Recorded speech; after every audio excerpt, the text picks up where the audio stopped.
To start off with, what would be the different types of rodent control measures out there? There are 40 types of rodent control actions that can be taken. One is using a rodenticide. Two would be trapping, and three would be live trapping. Okay, and exactly what does that mean?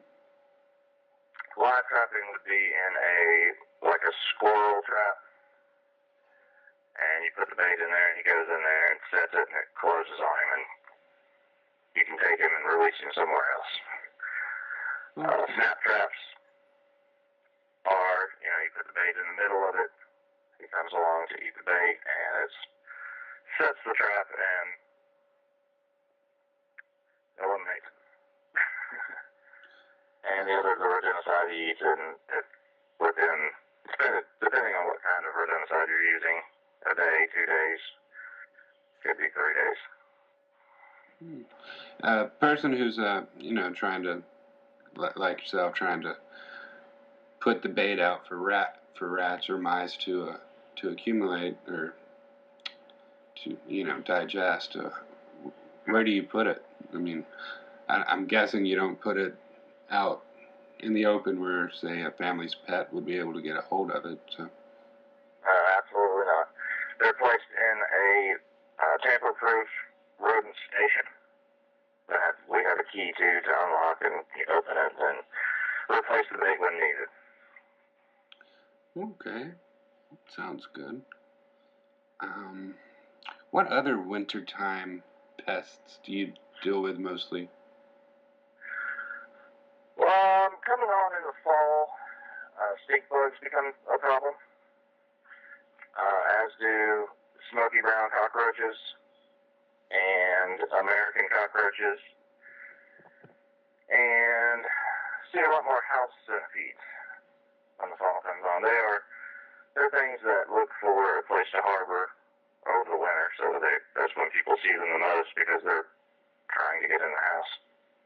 For somebody who, other than calling the exterminator, what preventative measures can a person take to ensure that they have a rodent-free home?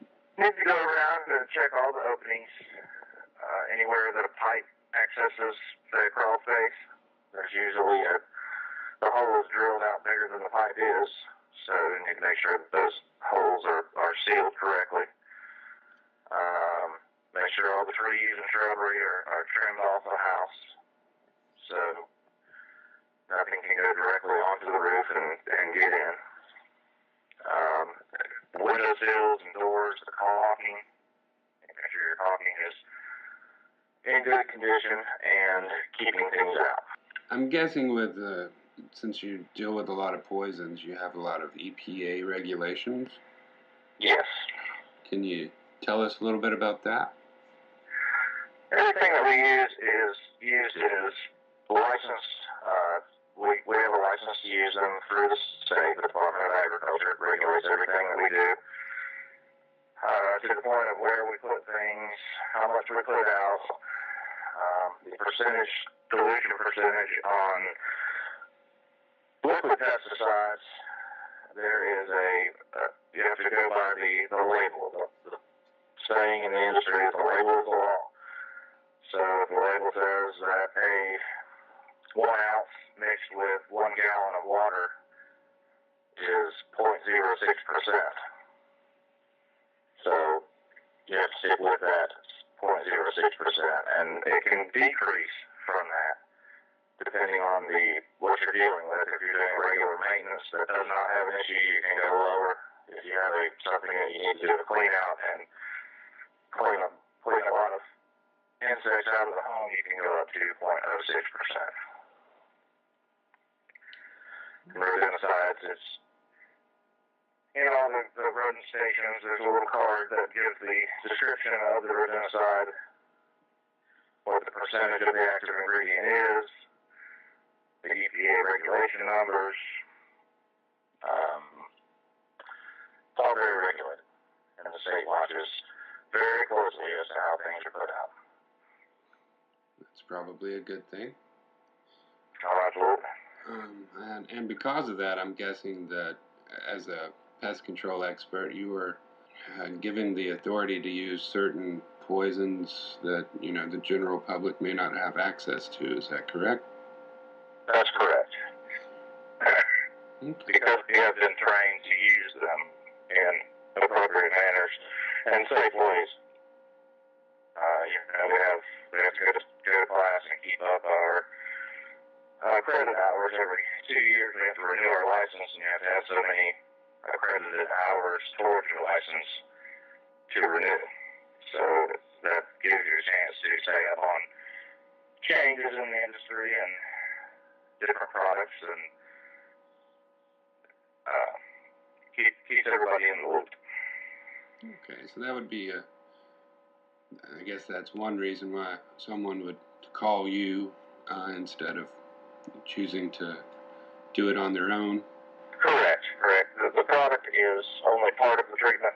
Knowledge is a huge part in knowing the biology of the insect that you're dealing with, their harborage areas, what they eat. It's very important. Water sources. Knowledge is a huge part of being able to control insects. Makes perfect sense. If you were to sum up, when you put out bait, for example, how long does it work? How often does it need to be replaced? Different rodenticides last different amounts of time, and they last a fairly long amount of time. If you notice that they're starting to mold, you need to replace them. Once they've been eaten down a certain amount, you can add more. The pesticides are normally most of them have gotten to where they are a 90-day residual, if it is a residual product, depending on weather. If there's a lot of rain, it's an outside application, and there's a lot of rain, or in the heat of the summer and it's 100 degrees, it may break down the product a little faster. So they're between 2.5 and 3 months is usually what you can count on your residual products lasting. As far as gel baits for cockroaches and ants, you need to freshen them up probably at about once a week. If the bait is not consumed totally, you can freshen up to keep the fresh bait and the bait fresh and desirable. You want to make them want to eat it. That makes sense. Is there anything you'd like to add about rats, mice, or any other wintertime pests before we sign off here? Rats are they're everywhere.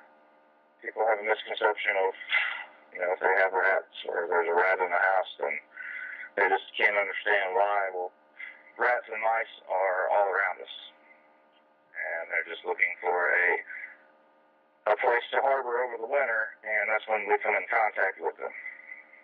And they come in, and we start hearing them in the attic or in the walls, or God forbid, see one running across the floor.